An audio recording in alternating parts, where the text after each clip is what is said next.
Okay, so check this out. Last week, my friend Dylan, Critical Crafting, printed and painted up this owlbear, and he painted it like a panda owlbear, which is different than the normal color scheme for an owlbear. A lot of people saw it and loved it and just started commenting. And check this out, one of the commenters said this: "Now I want a raccoon owlbear, preferably with a gun. OMG, mental image of Rocket Raccoon as owlbear." I like it.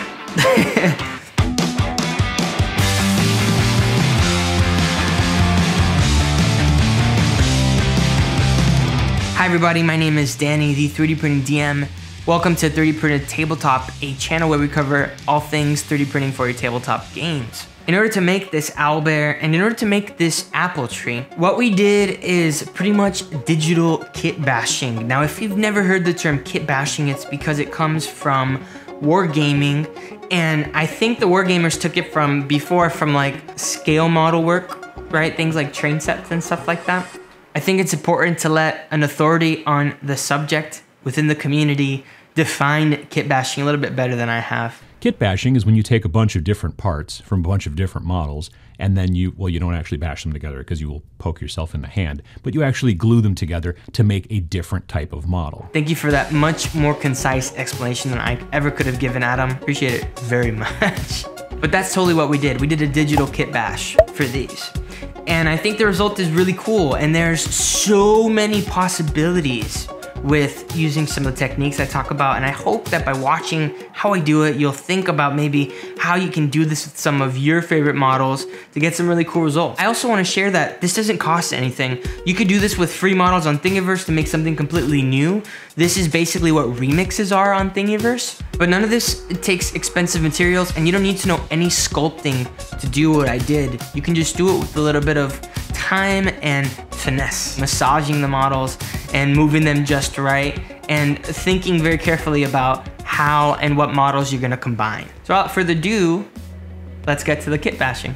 All right, so we're gonna be turning this owlbear into the closest thing we can get to Rocket Raccoon, and we're gonna use free models on Thingiverse. I'm also gonna turn one of these trees into an apple tree, just to add some variety to the different types of canopies that we have, and add something else that kind of makes the tops of the trees a little more interesting and appealing when I paint them up. We're gonna do this using 3D Builder and Mesh Mixer. So simple, and anybody can do this, and I'll walk you through how I do it. All right, so here's our owlbear. And you can see here, if I'm gonna be putting a gun on this guy, it's probably gonna be around here, right in this area. And I think that'll also work well with the pose. Just kind of have a guns blazing owlbear.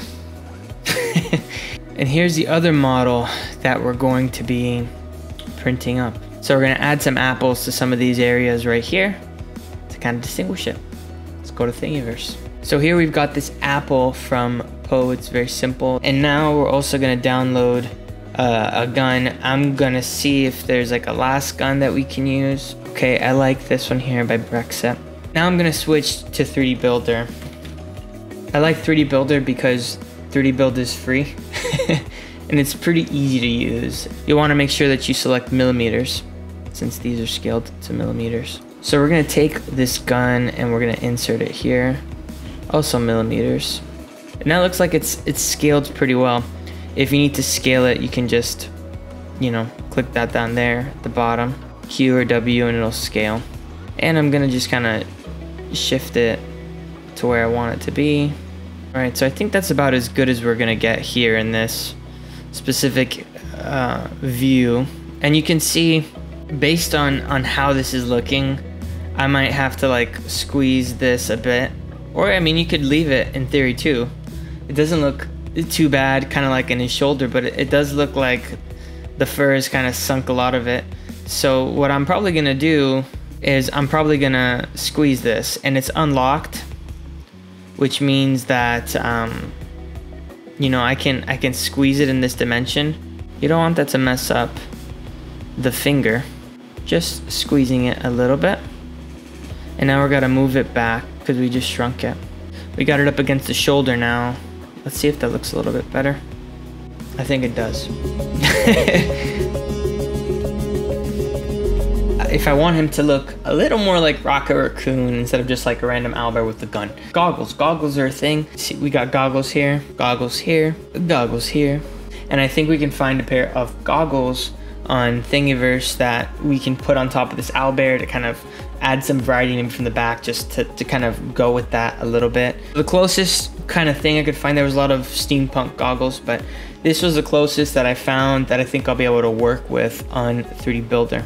One of the things that you're gonna notice is that there's nothing there, because obviously if you're gonna like 3D print a goggle, you can't 3D print the glass. So we need to add something there we can then paint to look like glass. Well, first what I'm gonna do is I'm gonna cut some of this. So I think here at this point it's gonna look good. We're gonna keep the top, and I'm gonna bring in a cylinder.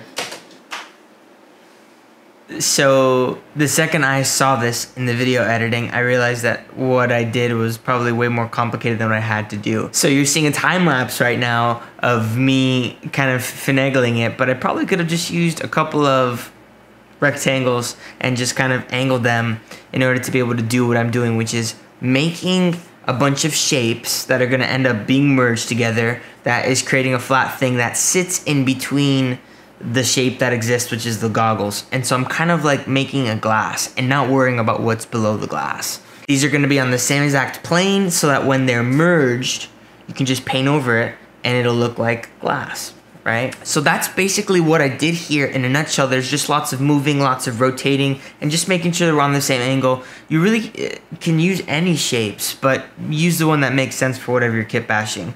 I used the wrong shapes, like I mentioned. Probably should have been a square. Would have been like 10 times easier, okay? So yeah, that's it. Now what we're gonna do, we're just gonna merge all of these. And I'm gonna just hold down Shift and click every single one of these. Okay, you'll see them all get highlighted. Edit, and you're going to do merge. And now that I'm here, I'm gonna split again. You lift it. And I'm splitting right here, because if this thing starts printing off of my owlbear, it's going to be on the back of its head or like on the top right here. I want to be sure that it has a place to print off of, and I don't create any overhangs that I don't need, you know, like these at the top, for example. So this is probably how I'm going to do it. And you see I lose some of the goggle. So here's our goggle, ladies and gentlemen. Now it is time to merge our goggle with our gun-toting raccoon bear. Okay, we're gonna rotate it, and I'm gonna basically get it about the right size and the right angle. Here we go. Boop. We're gonna lock everything in this time.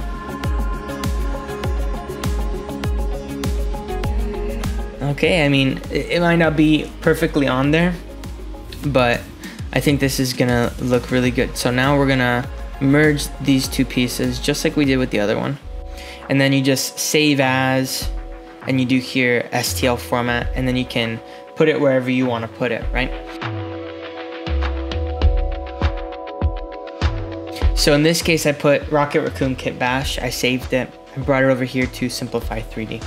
Now in Simplify 3D, the reason I'm doing this check at this point is because I just want to make sure that, you know, everything looks okay. You can see some of the lines here, but it doesn't seem to be anything that is like, you know, I have the level completely off or anything like that. You know, where you have this big like square sticking out. So my general geometries look okay. They look good enough. And some of these small minor details, like these little circular shapes here, they will print, but they're not really gonna be very noticeable. So I'm okay with it, and it's nothing that I feel like I need to go in and do touch up. Now, there are a couple things here that I think we need to improve for this owlbear in order to make it more printable, okay? And these will sneak up on you if you don't catch them, okay? It's this little gap right here. Since it comes at an angle though, it should be okay. And you might have a little bit of droop down here. I am not particularly gonna worry about it, but in other cases, you definitely are going to need to look for that and pay attention to it.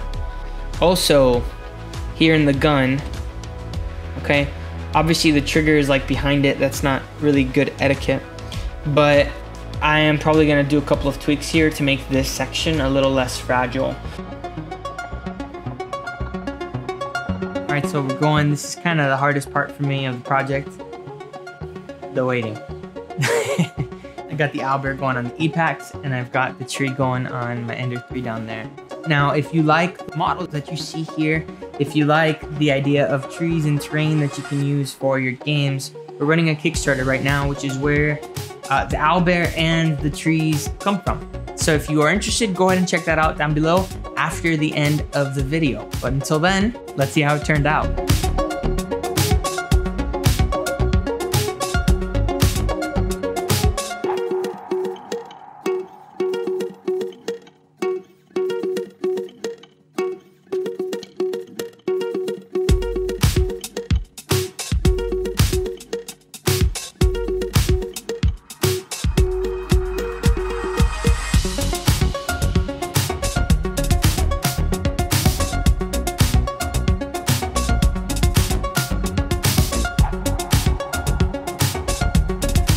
I had so much fun making this, painting it. It was a challenge for me because I wasn't sure how I was gonna do it with the palette. I just knew I wanted to try something different. Once again, if you enjoyed these models and you wanna support the channel, you can check out our Kickstarter that's running live right now. If you're interested in learning a little bit more about this, check out my friend Greg Curaco's channel. He is doing a ton of videos and they're very concise and to the point with a lot of really good nuggets of information in there. He just started the channel and I think it's worth the time. I love what he's been putting out so far. It's been very helpful and I've learned quite a bit of stuff just watching it myself. So go check out his channel and our Kickstarter below. We'd both really appreciate it very much if you did enjoy this today. Thanks again for watching. Happy printing, happy kit bashing, and happy gaming.